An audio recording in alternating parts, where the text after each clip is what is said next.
Thank you very much, Mike. Excellencies, ladies and gentlemen. Indeed, it all started in March 2023 with an idea.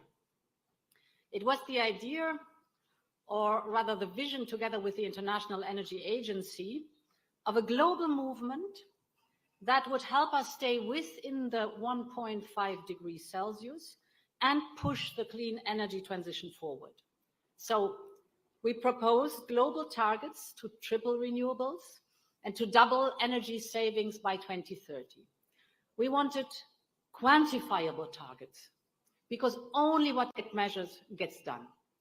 And at COP28, the world rallied behind this goal thanks to a coalition of 135 countries and thanks to the leadership of a core group of motivated partners.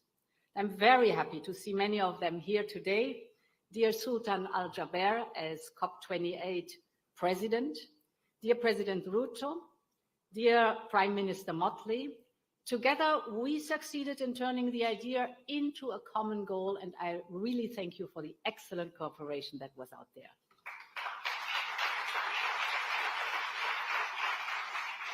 It was one of these rare moments where you had the impression the world feels united as one. It has even been called the beginning of the end of the fossil fuel era. And today we must keep this spirit alive, the spirit of COP28.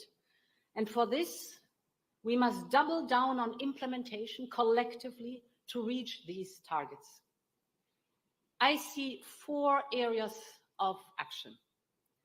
First is planning. The second and the third, the fourth, I'll allude in a moment, but let's have a look at what the government should do. Governments should now integrate our global ambition in their national climate plans, showing how they intend to contribute to the global targets in the current decade.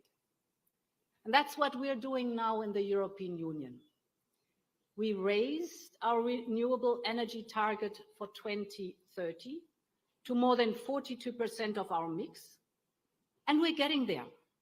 In the first half of this year, 50% of our electricity generation came from renewables, 50%. But we also know, of course, that the work is far from being done.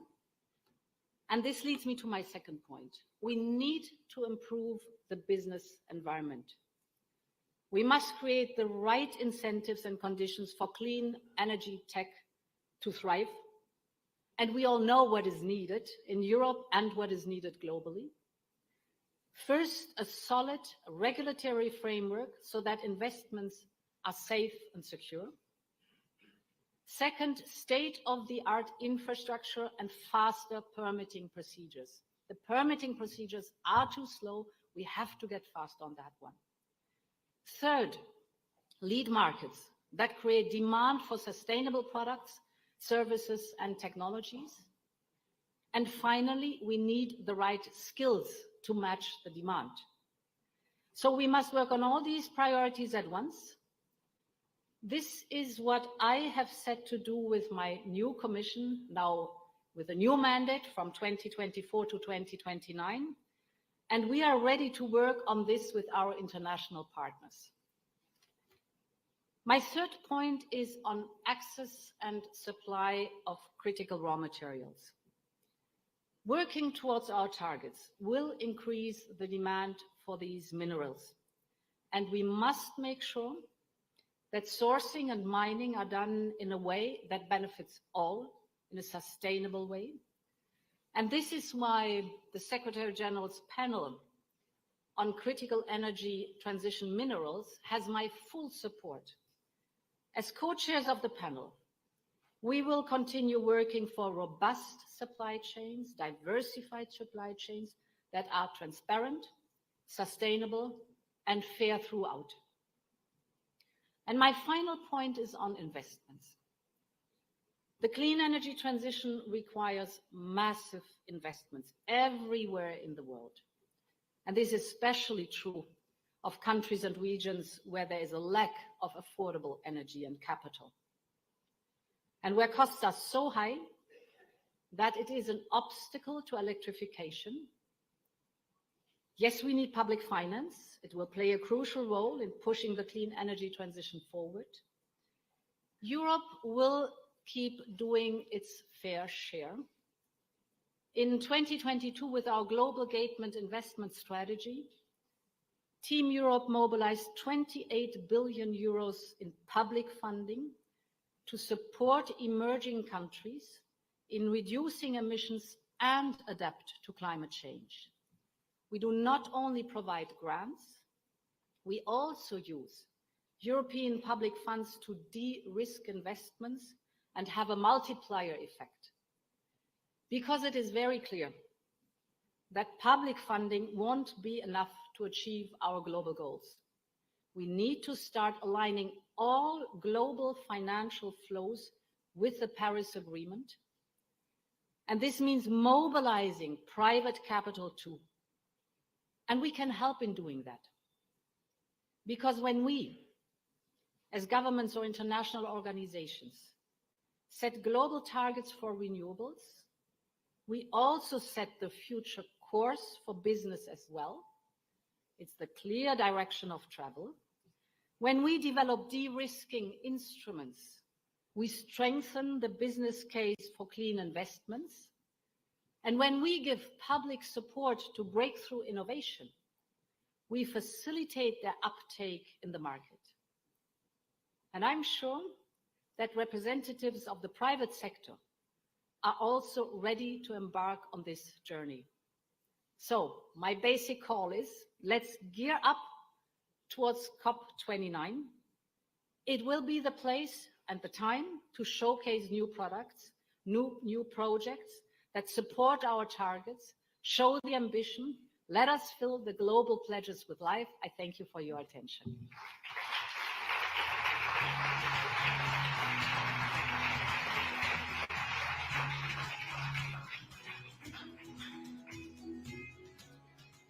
And now it's my pleasure to introduce our next speaker, the President of Kenya, Willam Ruto.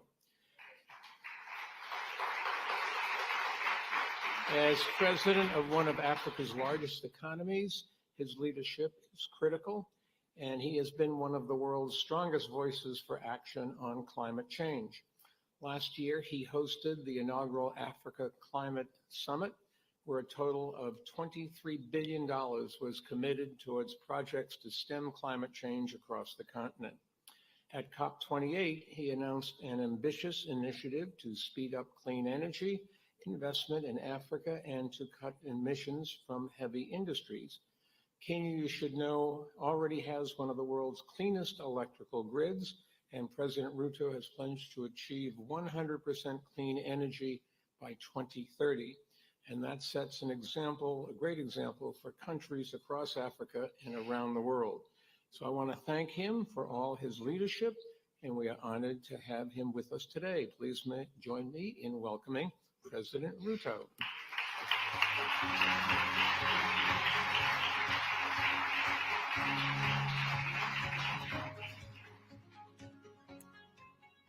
Thank you very much, Mike. Excellencies, ladies and gentlemen, it's an honor to co-host this Global Renewables Summit with a group of like-minded partners. This is a timely and consequential event as we seek to translate a big vision into action. We made significant progress at COP28 under the leadership of my brother here from the UAE, notably with a commitment to triple global renewable energy capacity and double energy efficiency by 2030. Last year's inaugural Africa Climate Summit was an important step towards COP28. African heads of state adopted the Nairobi Declaration with climate positive growth as a new paradigm for industrialization and development.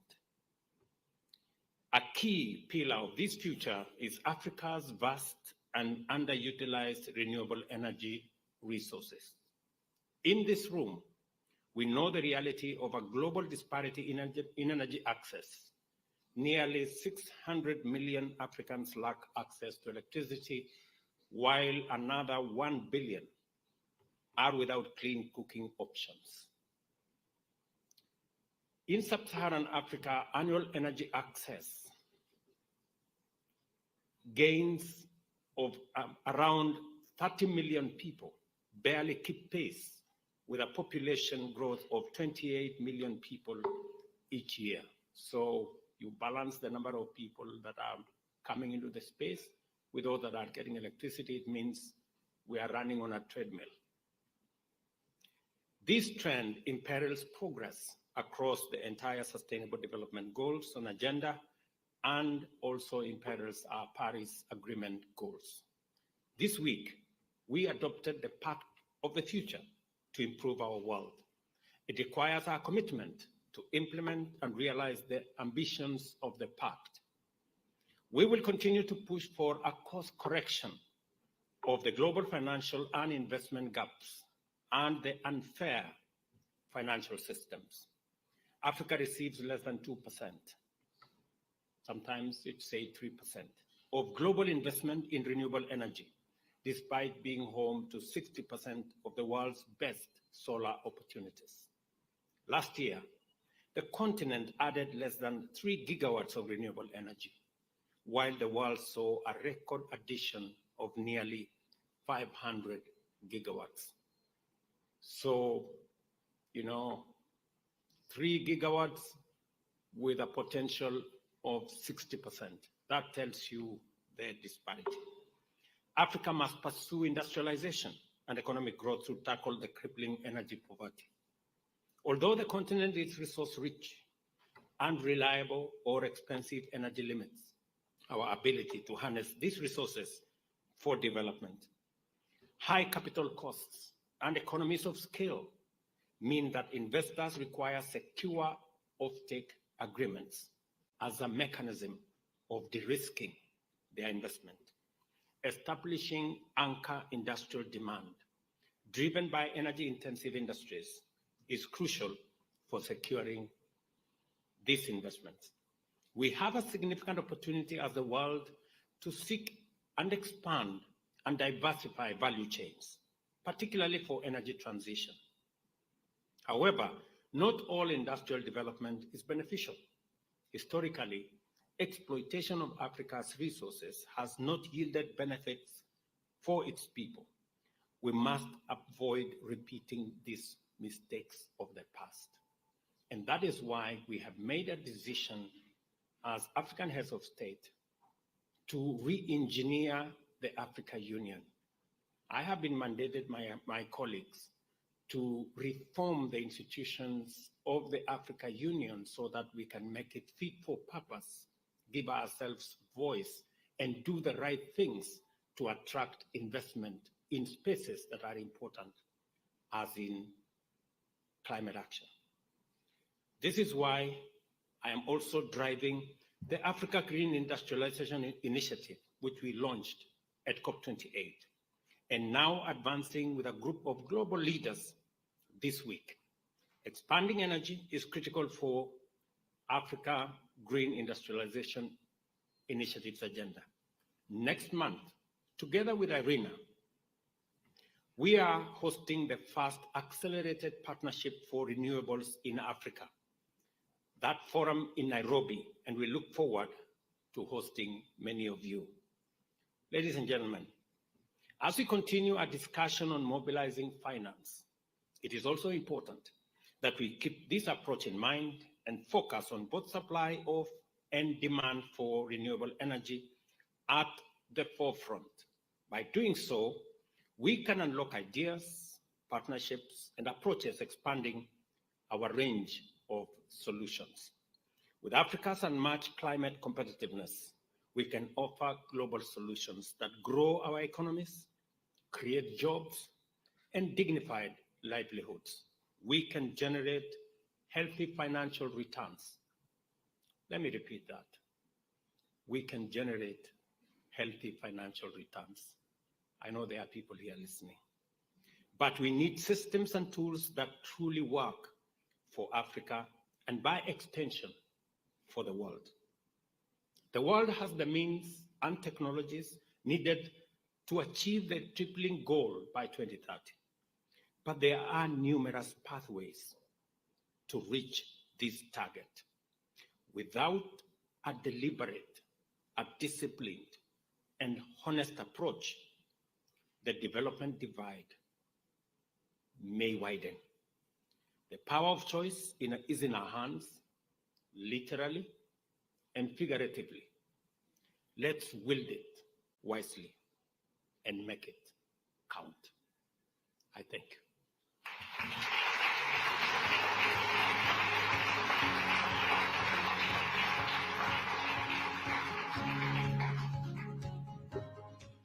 And now it's my pleasure to introduce our next speaker, the Prime Minister of Barbados, Mia Mottley. In addition to collaborating on climate change, we work together on a task force that is taking action to reduce deaths from non-communicable diseases like heart diseases and diabetes. And just this morning, we announced a new report at an event here at the Plaza. She's also been a powerful advocate for clean energy and for island nations and developing countries that are on the front lines of climate change.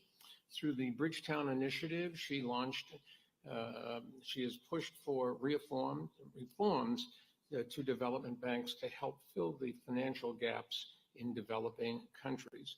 She's also leading by example by putting Barbados on track to phase out all fossil fuels by 2030. So I want to thank her for all of her leadership and partnership. Please join me in welcoming Prime Minister Mottley.